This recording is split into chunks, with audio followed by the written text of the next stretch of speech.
this movie came out between Shrek 1 and Shrek 2. For those of you trying to figure out where in the Shrek canon it comes out. If you're somebody who thinks of all movies relative to Shrek 1 was 2 years before, Shrek 2 was 1 year after. Oh my god, that's incredible. Absolutely, there are people out there who's like, hang on, I need to tell me the date, but it needs to be like BS, like before Shrek, or AS after Shrek.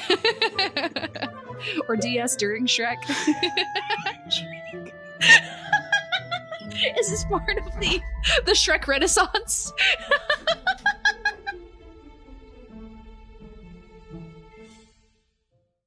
Welcome, foolish mortals, and Lillian. Woo! Happy Halloween! No, I don't like it.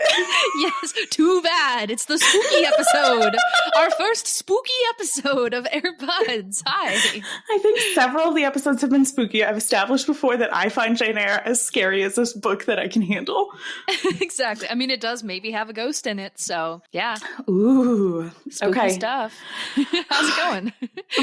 It was going good right up until you did that, because you did not prepare me that you were going to do that, and it scared me a little bit.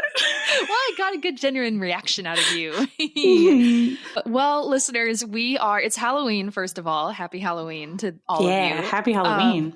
Woo! We decided to celebrate by doing this month's or section's palate cleanser on the Disney movie, The Haunted Mansion from 2003. I have a personal connection to this film, and we will talk about that more later in the episode.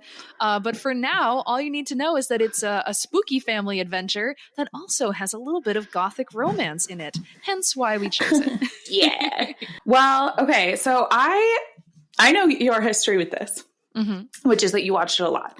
My history with this is never having watched it before.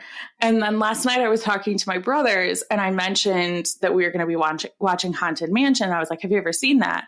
And Rob goes, the one with Eddie Murphy. I was like, yeah. And he goes, I've seen that with you. And I'm like, no, you haven't. And he goes, I distinctly remember watching this at least once as a family when we were kids. And I was like, I don't know if you remember, but when we were kids, sometimes I would cry and leave when we started movies that I thought were scary. And I started this movie and I was like, oh yeah, the opening credits were too scary for little Lillian. Dude. And adult Lillian. Oh my God. One of my first notes is that I think the opening credits are so beautiful. It's such a cool way to start a movie. Beautiful? And two people die. Well, yeah, but come on, it's the Haunted Mansion. You say, well, yeah, as if like little Lillian could handle that. Adult Lillian watched that last night and was like, you know what? I don't think I'm going to be able to sleep after I watch this, so I'm going to have to watch it in the morning. Oh, goodness. Well, I love you for that, Lillian. It's very endearing and wonderful of you. Thank you.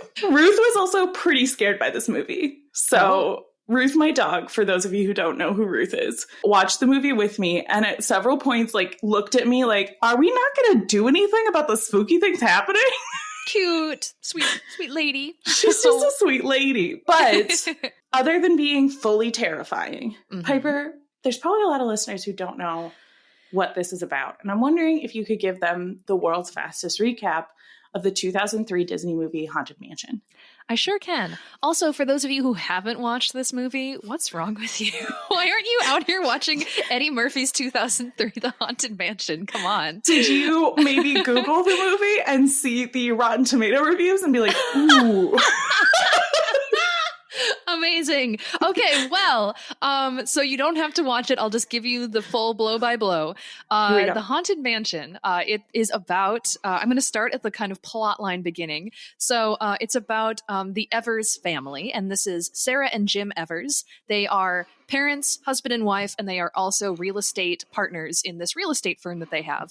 They have two adorable children, Michael and Megan, and they're having their relationship is a little on the rocks. Sarah and Jim, they're not doing so hot. He is really goal-oriented, and he's really disregarding his family, and she's all mad about it. He almost misses their anniversary. He definitely comes late, and because she's upset, he's like, you know what? No worries. I'm going to take off the weekend. We're all going to go to the lake. And she's like, great, awesome.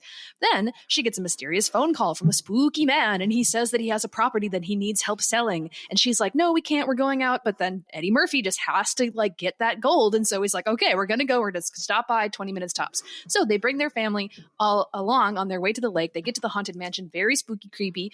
They get there. There's a scary butler. He takes them into the dining room, and then they meet Edward Gracie, the guy who wants to like hire them to sell his house. But actually, he's like really got the hots for Sarah. Like he's like staring at her and saying sexy things, and everyone's like, this is weird. And so then there's a storm. They can't leave the mansion. They have to stay there overnight. Sarah is mad at Jim. Jim goes off to do business deals, but actually gets stuck in a wall and has to go on a spooky adventure by himself. Sarah gets seduced by the handsome ghost. Ooh, he's actually dead. And he's leading her through the house and telling her the story of this woman who once lived there many years ago. And meanwhile, the kids have found a ghost ball, and they're following the ghost ball on their own spooky adventure, trying to solve their own mystery.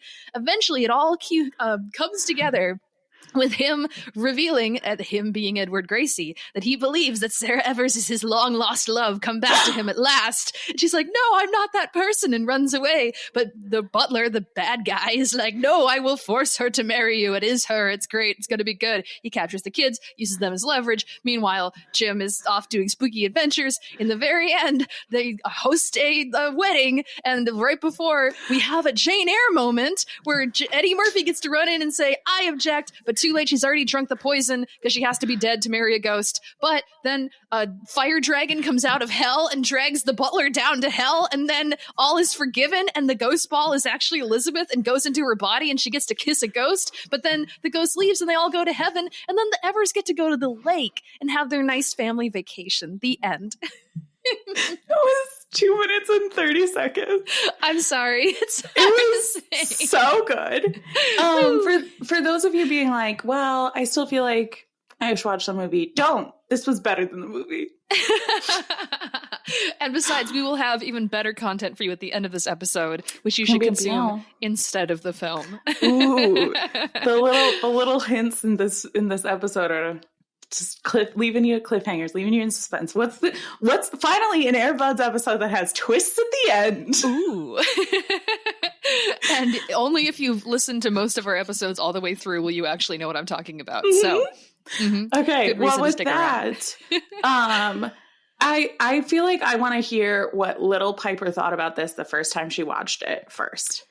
So I remember I watched this when I was like, I think, just starting to like get into feeling like romantic feelings in movies. Cute. Because even from like a young age, I remember watching this and I was so intrigued by the part that featured the ghost and Sarah, Edward Gracie and Sarah Evers, because he was so charming. He was so mysterious. I think I liked that about it. But there was this whole like kind of spooky and yet sensitive and intimate like romance. And anytime they would cut back to like Jim or the kids, like even though that stuff was fun for me, I was like, wait, no, go back to them. That seems really interesting. What's going to happen? So I think this was one of the starts. I actually had a note here where I'm like, I think it's the forbidden romance element that I love so much. He has a line when he's telling the story to Sarah where he's like, they were from different worlds and couldn't be together. And little me went, oh my gosh, but they should be together. Who would keep them apart? And so it kind of, I think, is a big part for me of all of the romance that I've loved going forward in my life has always been two people from very different backgrounds who love one another, and hopefully they make it work. So yeah. Those things stood out. For those of you at home who don't have the pleasure of getting to see Piper's little gob while we're doing this, she fully clutched her pearls. I did clutch my little pearls. It was so good. It was so good.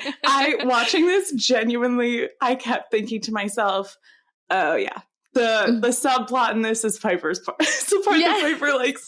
The Eddie Murphy part is like in the way of the movie Piper's watching. Exactly. It would cut back and I'm like, no. Get back to the ghost guy.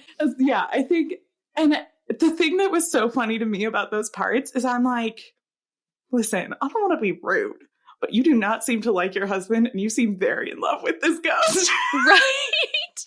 No, seriously. Also, I haven't seen as much like in-depth behind the scenes stuff because this is not the kind of movie that they spent a lot of time, interviewing the actors about their process and all of that stuff.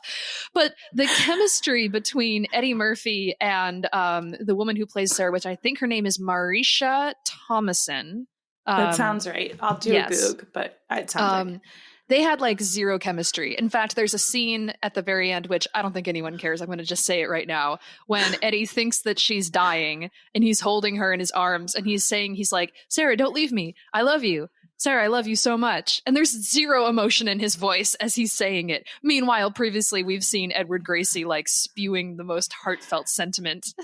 Well, and Eddie Murphy is playing the most Eddie Murphy in the early 2000s character in this, which is like the ding-dong husband who doesn't know what he's doing, which was also all characters in the early 2000s. Yes. I like Googled like what are the other movies. I was like, how close to Dr. Dolittle did this come out? Like how close to like Eddie Murphy for a good 10 years there was the man who was the lead in children's movies that followed the same plot of goober, obsessed with something that isn't his family, learned that his family is important and he should love them. Exactly. Oh yeah, he was, I was going to say Daddy Daycare, I think is his movie from that time that I also remember watching and thinking was freaking hilarious. Well, and like, it's so funny to me because I like always knew about Eddie Murphy and he was always in like comedies that were like not appropriate for children. And then for a hot minute there, he was in just hit after hit after hit for kids. Yeah. That was like, because I think Eddie Murphy's humor like really hits with kids. And so when you make it appropriate for children, it becomes a children's movie. Yes. Like he was Donkey at the time. It was, this movie came out between Shrek 1 and Shrek 2. For those of you trying to figure out where in the Shrek canon it comes out. If you're somebody who thinks of all movies relative to Shrek 1 was 2 years before, Shrek 2 was 1 year after. Oh my God, that's incredible. Absolutely, there are people out there who's like, hang on, I need to tell me the date, but it needs to be like BS, like before Shrek, or AS after Shrek. Or DS during Shrek. Is this part of the Shrek Renaissance?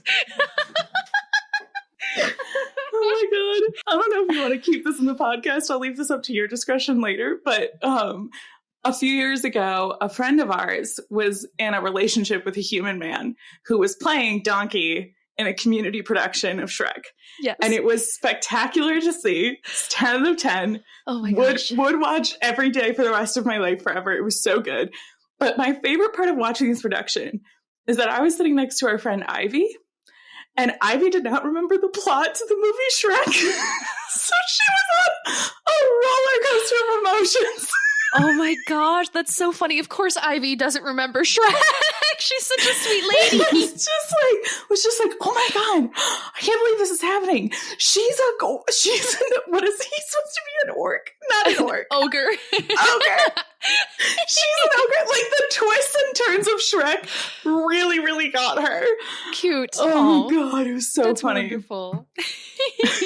So Lillian, this being your kind of official first watch through, yes. What are some of your initial gut reactions about this classic family film? It does. Here's the thing. You say that like a joke, but it does feel like a classic family film. The amount that it feels like 2003 to me is unbelievable, even though I didn't watch it in 2003. Like I just was watching going, yep, this was what movies were for a minute there. I really liked a lot of it. I thought it was like sweet. It's just the perfect amount of spooky where I think like for kids who like spooky things, I think it's fun for kids who like spooky things without being too spooky, which is the exact amount that I can watch, but still don't really enjoy. I don't like being spooked. And it did successfully spook me. The cast was astonishing to me. Everybody in that cast is so good. And then there were a lot of things that were like unbelievably annoying.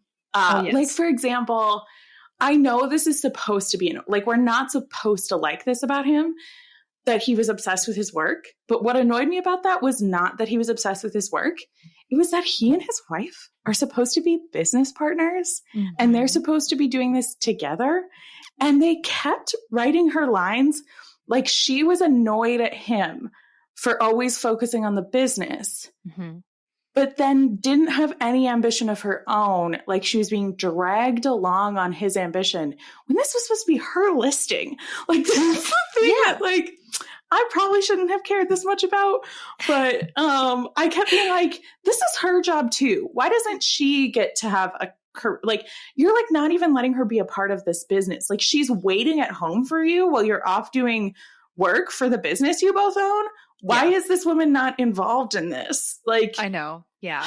I feel like the closest we saw to that is at the beginning, he's showing a house to this very upset couple, and she calls him to confirm that they're going to have their dinner reservation for their anniversary that night. And when he's responding to her, he's essentially like talking in code because he's trying to convince the couple in the house that that another interested party wants to buy. And she just like rolls with it. And so that was the one thing that I thought was cute that maybe showed that they like do this together, that he can respond to her as if he's talking to a client and she gets it. And she's like, totally, like just keeps going with that. So I was like, they should have done more of them, but the whole point was that their relationship is crumbly. So yeah, the whole point is that their relationship is crumbly, but what was annoying to me about the way it was written was like she didn't, not only is she like, it was a classic early 2000 things of like the man is trying to have this career or whatever it is, and the woman's just waiting at home, like annoyed that he's not like spending more time with the family. And my thing is like, why isn't she also annoyed that he's not allowing her to have an equal part in the career? Like, if they're supposed to be partners in business and at home, he's doing it so bad. But I needed to mention that up top because it's all I thought about the whole movie. I genuinely, by the end of the movie, I was like, Sarah, be with someone who loves you the way that this other man loves you, because you don't even like your husband. Seriously. Yeah, no, Jim needs to step up. Let's talk about how the son is the smartest character in this whole movie. Oh my God, that was one of my notes, is that I don't know that actor's name who plays Michael, but he killed it. He was a better actor than anyone else on that set, except for maybe the woman who played Madame Leota, because she was also incredible. We'll talk about Madame Leota, but let's talk about the son really quick. He is like, he's spooked by spiders. And like, honestly, there's a lot of Eddie Murphy is trying to teach him how to be toxically masculine. Yes. And the son is like, you know what? I'm fucking 10 years old. I just turned 10. I'm scared of spiders. Let it go, old man. Like, just let me be afraid of spiders. And the way that he stands in his truth there is braver than anything Eddie Murphy does the whole movie. Agreed. And this little kid is just like, let's maybe not go into the scary ghost house. And the whole family's like, stop being such a whiny little bitch. And I'm like, no, don't go in the scary ghost house. Yeah, listen to your son. And then the sister's like, let's go follow this actual for real light ghost situation. He goes, that feels like a bad plan. And she gets on this spooky elevator. And the kid goes, when was the last time that was inspected? And I was like, great question. Solid. Only question anyone should be asking. It's so cute. It's one of the best lines in the movie. And then they get on, and he, like, as the door closes, he's like, this is against all my better judgment. It's so cute. He's such a good little character and a good actor. I love Michael. He's the smartest character by a good distance in the entire movie. And all he gets, like, this is, if you've ever felt like a Michael in your life, I'm so sorry. Surrounded by people who are acting like you're the crazy one when you're the only sane person there. Hey, let's talk real quick before we get into some other details. Let's talk about some of this like 2003 fashion. First of all, I am personally absolutely obsessed with Sarah's outfit. That like white blouse with kind of 70s lapels, and then this like baby pink jacket blazer plus matching pencil skirt. Oh my gosh. Is it baby pink or is it peach? It might be peach. I thought it was peach. It looks different in different lighting, but yeah. That's a great point. Yeah. I thought it was peach, but it absolutely, she wears it the whole movie. And so there's a lot of different lighting situations she's in. Yeah. But my bet's on peach. I loved that. What did you think of her spooky gothic wedding dress? I'm going to be honest, I hated it. That's okay, because I absolutely despise Edward's wedding suit. What the hell oh my God, is that? It's so bad. Ew, it's got this like wolf fur trim on the collars and on the bottom of his jacket. It's so hideous. So here's a fact that I don't know. I was hoping you would know. The history and timeline of this movie makes negative sense to me. It makes no sense to me at all. Where are they supposed to be? When are these things supposed to have taken place? Like the whole movie, I was like, I feel like I'm living in a plot hole right now. Yes. So Piper, you just put your hands together in a very, well, my dear, let me tell you, you've fallen into my trap. Yes. And you're going to start petting Minnow, who I'm assuming is in your lap. That's my cat. Her cat. Yes. This dead fish. Anyway, so tell me about the things that were concerning me in terms of history and plot of this movie. Yes. So the setting is New Orleans. It is the timeline of when the original events took place, of when Edward and Elizabeth were alive, is unclear, because what we see in the initial flashback, the opening credits, which is they're having this big masquerade party before they're going to get married the next day. This is when it appears, presumably, that Elizabeth kills herself, then driving him mad, so then he takes his own life as well. But in the scene that we get of this party, everyone is wearing historical costumes. So you could argue a couple of things. You could say that they were wearing time period accurate costumes and it took place like a couple hundred years ago, or you could say it was like maybe like the turn of the century and they were all dressed up as old-timey characters. It's very unclear. Now, I think you asked since we talked about the jacket, because he was wearing a gray jacket, I think maybe your thought process was like, oh, was he maybe part of the Confederate Army because he had this gray kind of military outfit? What's so interesting is, I mean, maybe that's what they were kind of originally going for, but the fact that he'd fallen in love with a Black woman doesn't necessarily make sense that would be the case. There's all kinds of interesting stuff. When I personally think about it, because, little spoiler, I may have done a lot of research for my own creative project surrounding this movie. When I personally think about it, I tend to like to see this as taking place when they were alive, as like prior to the Civil War, specifically like the early 1800s up until like the 1830s, because it's actually really cool in New Orleans in that time. This was just after the Louisiana Purchase. So most of the people there would have been French or Creole. And so French culture was very prominent. They probably all spoke French. It's a little odd that they have so many British themes with this. That was kind of a poor choice. But there was also a very large population of free people of color at the time. And since we see in Elizabeth's portrait, she's wearing this very elegant outfit, she could have been like a upper class person of color at that time, which was like a whole population of people in New Orleans back then. So possibilities, there's no confirmation, but that could be what was going on.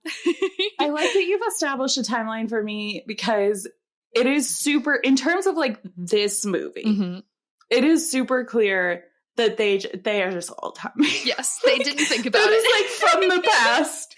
They were like, it was my grandfather, and I was like, what does that mean? And then also the costumes are weird. And then your point that you mentioned of like, it's weird that they're very British. They're very British. Yes. I legitimately was like, how is this house supposed to have been in his family for this long?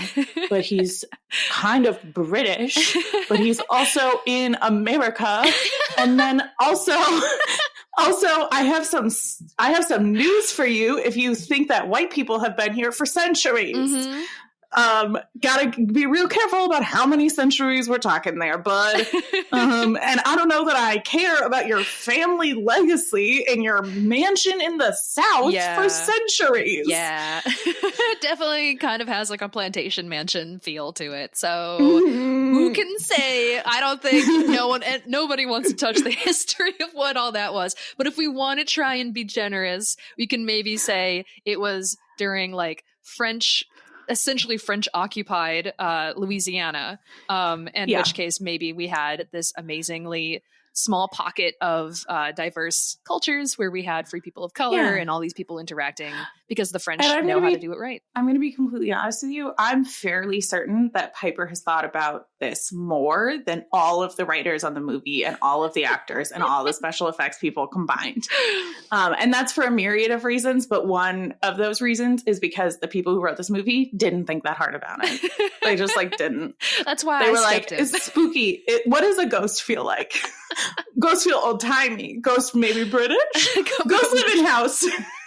Okay, so there is actually surprisingly quite a large Haunted Mansion fandom, but most of them, I'm so excited. they're all obsessed with the ride, not so much the movie that it was based off of. In fact, many of them think the movie is garbage. But it's actually, there's a very long and interesting, in my opinion, history about not only how the ride was created, but the story of the ride itself, which is partially why it's so interesting, I think, when they decided to make a film, that they ended up on the plot that they did, but we'll get into that. So as quickly as I can, it originally was the Haunted Mansion was made in the Disneyland park in California.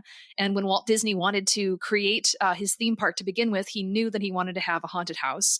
And actually at the start, when they were planning the outline of the park, the Haunted Mansion was going to go right next to the Pirates of the Caribbean ride and actually be somewhat connected because they went through whether or not the house was going to simply be like a walkthrough tour or if it was going to be, I think it's called like a shadow box ride where you sit in the car and you go through these dark rooms and there's different things. And it kind of evolved. But the original story of the Haunted Mansion was going to be a pirate story connected to the Pirates of the Caribbean, kind of along the classic tale of Bluebeard the Pirate, which is like kind of an old ghost story. This idea that there's this wealthy sailor and he marries this woman and he has all of these secrets. It's actually very Jane Eyre adjacent. She finds out that he's actually previously murdered all of his other wives. And so she's going to tell the town folk that this is true and also that he's a pirate and he's a bad guy. He kills her before she can do that. She then kills him as a ghost and then haunts the house. So that was originally the story. It's since then evolved into this kind of tale of the ghost host, which many have attributed to the character of Edward Gracie, which they got that from the ride and the attractions and put that into the film. There is no like love story per se with an Elizabeth Henshaw that was made up for the movie, but there's always been like ghost brides have always been a part of the story. And whether or not it is the bride who with the hatchet who like seems to kill all of her husbands, that's a character in the ride. There's also like lots of other stories of just a bride who was always left at the altar and eventually like locked herself in this house and died in her wedding dress, which is kind of it's either a Wuthering Heights or it's one of like a Bronte story that has a character like that. But as the ride then got brought to Disney World and eventually to Euro Disney and Disney Shanghai, they've evolved the story. And actually, my favorite one is the one that they created in Euro Disney, which if I could go to someday would be so cool. But they put their Haunted Mansion right next to kind of like the Western town. And so they made the plot of that mansion similar to that. But in that one, they actually, I believe, so the Phantom of the Phantom Manor, he kind of is like associated with the Hatbox Ghost, but he's kind of this like skull-faced man with like a hat, a big top hat and a cloak. But the story is that he used to be sort of like the wealthy guy who owned most of the mines in this mining town. And he had this daughter and he was very like obsessively protective of her. So every time she would get engaged, he would end up killing her fiance because he's like, no one's good enough for my daughter. And eventually she just gets so sad that, similar story to the first house, she like kind of like locks herself away and dies in her wedding dress. And now like he then dies there too. And now she's like forever sad and alone and her freaky ghost dad is like haunting the house with her. But anyway, there's so many interesting stories to pull from. And then they landed on this one. But I've been jabbering on for a long time. Do you have questions or follow up on these? I have an unlimited number of questions, but most of them are not going to be fun. But the biggest thought in my head is like, wow, I had no idea people cared so much about these things. Like, that's so fun. Well, as from your other podcast, as you would know, with Care So Much, which, by the way, if you guys haven't from previous week listened to Lillian's episode about romance novels, seriously do yourself a favor and go listen to that one. It was so, so good.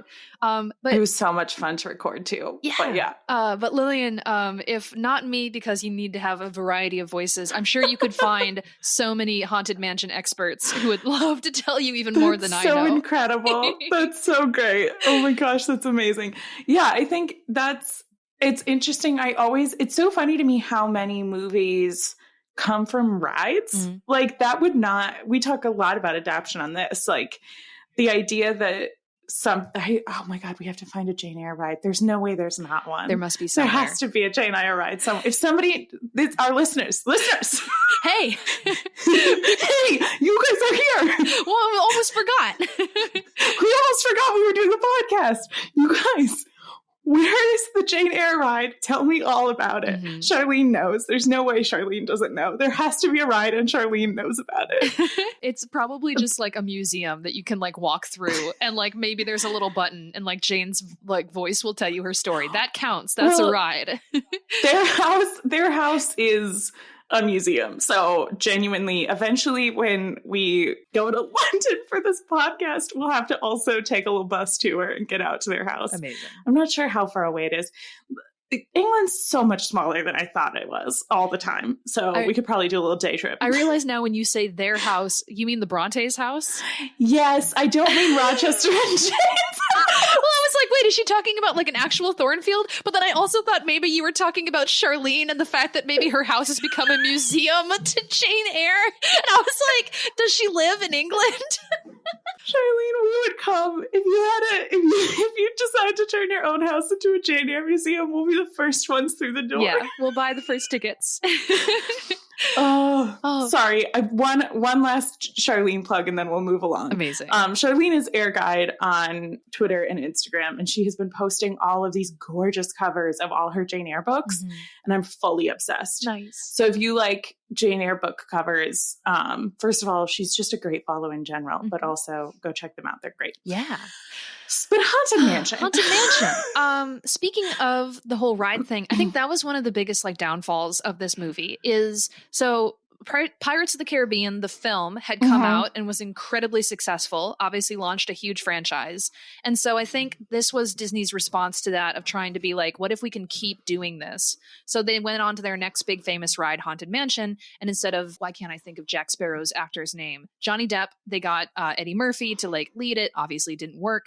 But I think one of the reasons is they, instead of having just like a plot to like carry us through, which was the romance plot that they just kind of pushed off to the side for the most part, they felt as if they had to like take you through the house and like do the ride as a movie, but that doesn't work. Like you can't just go through and be like, oh, look, here's the hitchhiking ghosts and like here's all the people in the graveyard doing their funny shenanigans and here's Madame Leota, although she worked well. I liked her a lot in the movie. I think they just lost themselves. It's interesting because I think I was just, while you said Pirates of the Caribbean had just come out, it must have just come out because it looks like it was just a few months earlier. Okay. Because Pirates of the Caribbean came out in June of 2003 and Haunted Mansion came out just a few months after that. So they probably were in production at the same time, which makes me think that like, because Pirates of the Caribbean people didn't think was going to work and certainly didn't think it was going to launch the franchise that it ultimately did because there have been, I think, 1 trillion movies. I don't know. I stopped watching after 3.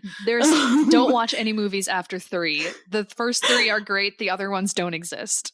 Okay. Those movies, like, they did better than people thought they would. So I feel like what Haunted Mansion is what they thought it was going to be. And if you're an executive at Disney in 2003, the better bet is to lean on an Eddie Murphy comedy and like let his Eddie Murphy-ness be the center of your story and not the ride. Yes. And I think that's what they did. And it does feel like, as you say that, it feels like they took the structure of an Eddie Murphy movie and then tried to force that through a ride. Yes. And it just, they tried too much. Yeah. They had an Eddie Murphy comedy, a ride turned into a film, a really interesting spooky romance plot that didn't get enough screen time. And yeah, it all just clashed with each other. There's a few movies out there where you're like, the B plot's the part I want to watch. And I think this is absolutely one of them. Is there anything else? Is there anything else with the actual movie of Haunted Mansion that we want to talk about? So I love the set. I think the set is so beautiful. They really like paid attention to detail when building that. And that's something I miss from movies nowadays when like every Marvel film is filmed on a green screen. So actually having that beautiful set with all those pieces that they could interact with, that was so cool. Yeah. Related to that, the effects. I feel like The effects are incredibly 2003. Yes. But I also know from having been alive then and rewatched movies from then, really good for 2003. Yeah. Like those effects, you watch them now and you're like, oh, look, you did CGI little heads. Mm-hmm. That's great for you. But at the time, like, what kids these days don't understand. So at the time we watched that and thought that was really real. Yeah. No, totally. Yeah, I think it probably was a similar like special effects makeup department with like the skeleton zombie people that looked very similar to like what we saw in Pirates of the Caribbean. Let's talk real quick about some of the like Jane Eyre things. So I think the wedding, right? Specifically of there's this interruption and it, like then all is revealed when Eddie Murphy comes in and tells the truth where he's like, no, you read the wrong letter, which for more context for the story, Ramsley, the butler, racist old bastard, also like social whatever. He doesn't think people from different classes should mix. He's very British and very much doesn't want this other man who's also very British to be not British in America. Yeah. So it's and racism is also there. Yeah. So back in the past, he actually poisoned Elizabeth. He murdered her. And then he hid the love letter that she wrote to Edward, and he wrote a new one that was like essentially her suicide note. So he set all of this into motion. And so then when they find the truth, which has to be revealed for the curse to be lifted, Eddie Murphy gives Edward the actual love letter. So he knows, whoa, she did not kill herself and leave me. This awful dude who I thought was my buddy, like killed my fiance. So great. This all sucks. But so yes, we get a Jane Eyre wedding interruption, but I also thought it was kind of, maybe I'm grasping at straws here. Ooh. But the fact that so the ghost ball, which is just like the soul of Elizabeth, which if she's in the house the whole time, why didn't the ghost ball just go up to Edward and be like, it's me? But I don't know. Because she's trapped. I guess so. Yeah. But that ghost ball, like ghosting around the house, kind of like she's up in the attic, like she's Bertha. Bertha is Elizabeth. I don't know. Maybe that's grasping at straws. I think a lot of what we do on this is grasping at straws. Yeah. We did the same thing for Sound of Music, which I'm now fully convinced is a Jane Eyre adaptation. Perfect. So yeah, I think there's some of those. Something while you were talking, when you said the wedding, I remembered you were talking about early 2000s fashion. Loved her outfit. Hated the wedding dress. Yep. So the eye makeup that she had for the wedding scene. If you've ever wondered what 2003 eye makeup looked like, it was that. And I, all the love in the world, it was so bad. Very sparkly, shiny, light purple, silver. And I don't know, like, it looks like little kid makeup to me, but that's because we were little kids then. And when we were little kids, it's like, is this pastel and glitter? Put it on your face. Yeah. It's going to look good. Yeah. Although sometimes that still works today, but only if you're out raving and clubbing. But, you know, not necessarily. Oh, okay. Yeah. I'm going to put that in my notes. Nice. She's like, next time I go raving / clubbing, must do sparkles. Yes. Yeah. And for our listeners who might not know me well enough to know how funny that joke is, I don't leave my house, and especially not at nighttime. You want me to go to something that starts at 10 p.m.? I've been asleep for 2 hours, honey bun. Lillian already has her like old man sleepy cap on, and she's all curled up making Z's, going honk shoe, honk shoe. Yes. I like Piper when she's pretend sleep by going honk shoe, honk shoe. Honk shoe, honk shoe. Yeah, I mean, we've pretty much covered everything that needs to be said. I have way more that I could talk about, but it's okay. I think let's just generally say it's a cute, sweet. If you like a cute, sweet kids Halloween movie, like this is a cute, sweet kids Halloween movie. Yeah. Go in expecting that. Come out knowing that that's what it was always going to be. Don't look at the Rotten Tomatoes score. They're not good. Exactly. You should know what you're getting into if this is anything that interests you. Yeah, it's a hoot. It's a fun little cozy. If you like something like, and I don't want to put these on the same level because people will get mad and this is going on the internet. But like, if you like the Hocus Pocus like level of camp in a movie, this is a pretty campy Halloween movie. Yeah. And it's fun. Agreed. And the cast is shockingly good. Like, it's a peak 2003 cast. Yeah. But I think it's more important at this point, more interesting to me, is to talk about Piper. this thing we've been alluding to, like Bertha, what is your personal connection to the 2003 Disney film Haunted Mansion? Oh, I'm so glad you asked, Lillian. So, as I said, this movie sparked my romantic interest, and I decided in 2012 that I was going to write a fan fiction to tell the story that I wanted to see, which, pretty much removes the kids being at the house. They're not there. Jim is hardly in the film. It mostly focuses on this concept of what if instead of a case of mistaken identity, it was actually a case of like reincarnation? Like, what if Sarah actually was Elizabeth Henshaw? And it's this connection of long lost lovers, and then the fallout of what happens once you've remembered another lifetime but already have all of these investments and personal connections to the life that you're currently living. So I wrote a novel. It's called A Dance with the Dead, and I've been working on it for 10 years. I finished it last year. I've been editing and proofreading, and because I've worked so hard and I personally like it so much, I paid to have it printed in a book. Hardcover copies will be arriving on my doorstep later this week. Yay!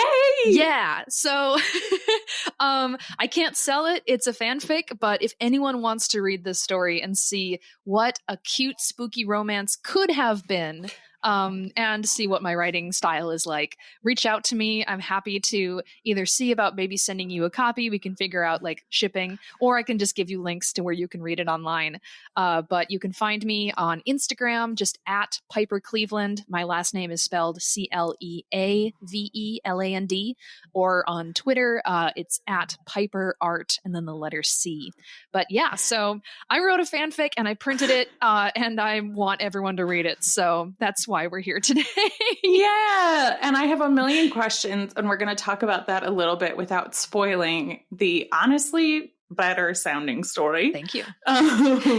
But for anybody who's like, I really want to read this, well, first of all, hopefully Piper can put a link in the description of this episode, and we'll make sure that the Airbud social all has Piper stuff tagged with a post related to the book, so you can go check that out as well and get there a little bit more directly if it's easier for you to get to the Airbud stuff. Mm-hmm. I am so excited to read this book. Yay. But this is exactly the book I was hoping, because you had like, so I have a bit of an embarrassing confession to make to you. Tell me. Okay. I have to do one quick Google before I make my confession so I can say the right thing. Cool. But I actually was thinking about it. Because I was hoping to get this book printed before this episode came out. And so I'm kind of like, ooh, I don't know if I actually want Lillian to watch the movie first, because it's pretty bad. I'm afraid that she'll then think my book is going to be as bad as the source material. But here's my confession. Tell me. I didn't know. So ever since this you first started working on this, I've known you were working on a fan fiction about Haunted Mansion. Mm-hmm. In my little brain, you know how sometimes somebody says something and you file it away in the wrong file folder in your brain, and then you just sort of leave it there and you never really look that closely at it? Yeah. I didn't know about the movie Haunted Mansion when you mentioned it. It didn't connect for me. I didn't know what you were talking about. But there was a movie that came out actually like around the same time that I did really think that you were talking about, and that is Hotel Transylvania. Oh my God. Amazing, dude. That is so incredible. That's amazing. That is not to say that someone could not write one banger of a fanfic for Hotel Transylvania, but I am honored. That's so incredible. You have to understand the way my enthusiasm level changed from like, my friend wrote a book and I'm so proud of her for like writing a book level thing. Like in and of itself, that is a huge victory, and I will read whatever she writes, to, oh, thank God, I actually have interest in reading a book like this instead of a fan fiction for Hotel Transylvania. Oh my God. Which is like an animated kids movie. And I was like, how did you make this? That is so funny, Lillian. I love you so much. either way. Now I have to do that, right? I have to, my sequel is going to be like, okay, so I turned this pile of whatever into a beautiful gothic romantic tale. What can I do with Hotel Transylvania? Like, come at me, Hollywood. I'll fix all of your shit, I promise. There's no creative writers in Hollywood anymore. I am that person. There's no original plot lines. It's just Piper fixing the shit you fucked up. I would love it so much if we jump to a post-apocalyptic future where Hollywood is just my fan fiction. But I guess my question is like, I guess we can't really answer any questions because it's all spoilies, isn't it? A lot of the good stuff would be spoilies. If there's any like surface level things, I'm happy to touch on that. I guess you told me the big things, which I was really wondering about, is like, is Sarah the one who's falling in love and all that stuff? I think it's so interesting she goes with Jim to the house then? She goes alone. He doesn't even. Oh, she goes alone? Yeah, he doesn't even come in the first place. So she gets a lot of nice alone time, which, by the way, I noticed something on this watch through before we like did the recording that and I hope this is intentional, when they first meet Edward Gracie, he's got his collar like all open and he's showing a lot of clavicle. And then later when he's in the library, he's more dressed up. He's like put on a cravat and he's like all kind of dapper again. I think that he was expecting Sarah to just come alone. And so he was ready to seduce his long lost love. And he's like, oh shit, there's kids here. And her husband, ew. Like, no, we were going to make smooches. It was going to be great. He was like all ready to like wear like the red like robe situation and be like, hello, here, let me swirl a beverage towards you as a fancy lad. Exactly. And he's like, oh shit, there are kids here. Okay, sorry. Hang on. I think the more important thing for us to talk about, because I think that what your fan fiction, I'm assuming, is picking up on, is just the chemistry between these two characters. Honest to God, usually when there's a level of chemistry between two characters like this on a TV show or movie or whatever it is, and it turns out those characters are not actually supposed to be in love and together. Like, he's supposed to be in love with her, but she is not supposed to be in love with him, and she very clearly is. Mm-hmm. I would not be surprised at all to learn that those two were smooching off screen. They have way better chemistry. And actually, so Marisha, I think that's how you say her first name, Thomason, so she's a British actress, as is obviously this guy. So I don't know, maybe they just know each other from British Hollywood and are just buddies and have just that better natural vibe. I'm now checking on this via the internet because we have access to it. Personal life. Yeah. The only other things that I know her from, so she was in one of my all-time favorite TV shows briefly. She was in Lost, played a British, I think she was the helicopter pilot, or she was somebody. She like fell down and then got stabbed in the back by stupid John Locke. But she was also in, I think it's White Collar. Is that might have been the show that she was in for a while. I loved the show White Collar. I think that was a good one. I think that's what she's from. She was in, let me see. I've got her Wikipedia up. Let me look. This is what happens when I forget to Google things before, because I'm cuddling my puppy because we're watching something spooky. Yeah, she was in White Collar. Nice. Awesome. Yeah, no, she's incredible. And then she, as far as I can tell, was never officially in a relationship with this human man, which is upsetting to me. But she was single in 2003. So in my headcanon about these human people is that they were kissing. Yeah, no. And on that note. Yeah. Oh, we have to get our rating of this, right? Of the original film. Oh, God, yeah. I'm going to give it for a nostalgia ranking, I'm giving this an 8 out of 10 Madame Leotas. Because I just like it. It's not good. It's not a good movie, but it did inspire my first, I'm going to call it a novel. So I have to give it an 8 out of 10 for that. I don't want you to be upset. You can say anything. Listen, my rating is significantly higher than many of the critics. This is the kind of movie, I can't remember what this is a quote from, but there's some like TV show or movie where they say this that feels like this movie is encapsulating it. This was a critically reviewed movie. Mm-hmm. It was reviewed by critics. They watched it. But I think this movie was exactly what it said it was, and it's solidly down the middle of a movie. And if you watch it, you know what you're getting yourself into, and I think it's 5 out of 10. Nice. What is your ranking? Your mode of ranking? 5 out of 10 Eddie Murphy's. Very nice. Very nice. He did it, and he did the movie.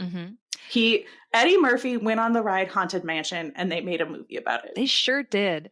I have to say, speaking of Eddie Murphy and Madame Leota, I think one of the best actually genuinely funny lines in this is after they've like revealed the secret to just Eddie Murphy and his kids, and one of the like little servant guys is like, are you upset? And he's like, of course I'm upset. He's like, the guy's dead and he's trying to get with my wife and the house isn't really for sale. Yes, I'm upset. And I'm like, that's good. I like that.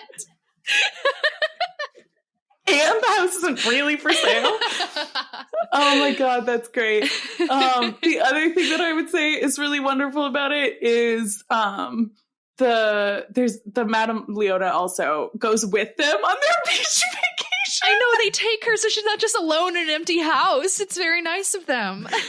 And the kids are like, she won't stop talking. Because she only like speaks in rhymes. And it's just like... And they've got her in like her little stand, like buckled in, like it's a car seat in the back. It's so cute. Oh my God. I think it's so funny. Because yeah, like just for the rest of their life, are they just going to have like a floating, like conscious human head in a glass ball somewhere in their house? Very fun. So good. Anyway, so what a fun one. We did a fun one. Yeah. Next week, we're going to do one that's not fun. That's serious. Very serious. Airbuds is turning very serious. Very serious. No. It'll probably also be fun, but not quite this fun. But we are finally, after a mere 5 months of reading this book, going to finish Jane Eyre. Yeah. So we're reading, I want to say we left off at chapter 34. I got it right here. Hang on. We are reading chapter, 34 to the end. Through the end. So it's 38 chapters total, I believe. So maybe Jane marries St. John in the book. We'll find out because she hasn't given him a definitive answer yet. Yeah, who can say? So we're gonna finish that up. We're gonna talk through the things that are in that, and then potentially, depending on how much time we have left, because we don't need to do every episode is 3 hours. We will be taking a moment to reflect on the book in general. And really, now we're experts. Yeah, we did it. Exactly. We read Jane Eyre. I'm so curious to see, like, kind of the closing, like, thoughts and feelings of this novel. Like, how I'm excited to see. I anticipate a lot of reflection from Jane. So I can't wait to see what that might entail. Yeah, that internal process of why did she go back, I think is something that is alluded to in a lot of the adaptions. We can make assumptions and guesses about it.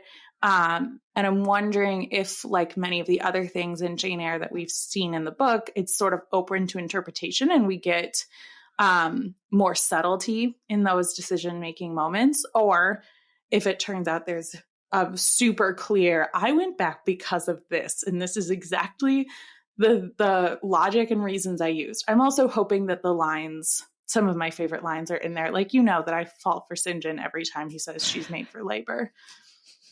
Which I don't know if we've read that or not yet. Not yet, no. Oh my God. But damn boy.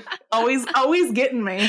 Lillian's like, every time he says it, I just hand in my feminist card. I'm like, I don't need this anymore.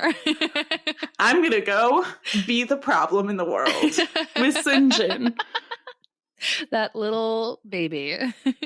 Anyway. Yeah, so. Well, I guess watch Haunted Mansion, read Piper's book. Yep. Follow Earbuds on all of our social platforms. Yeah. Earbuds, Instagram, Facebook, Twitter. Yeah. Send us an email about your favorite spooky property and the fanfics that you've written. Yeah. And I meant that in the... Spooky properties. I didn't mean it as like a house property, but that works. It's a double entendre. So yes, send us an email, airbuds@gmail.com. And also just have a great spooky evening, day. I hope you're all in costume. And if not, I hope you're thinking about your fun outfits in your brains. And yeah. And if you are, by the time you're listening to this, you will know what I was for Halloween. Yeah. And it's going to be shared I'm going to share a picture of Piper and I. I'm going to Piper's house this evening for a Halloween party. I'm so excited. So you guys will get to see a picture of Piper and I. And some of you probably more of you than the party we're going to, will know who I am. I cannot wait. It's going to be so good. So happy haunting, everybody. Happy Jane Eyre reading and watching. We'll see you next time. Bye. Bye.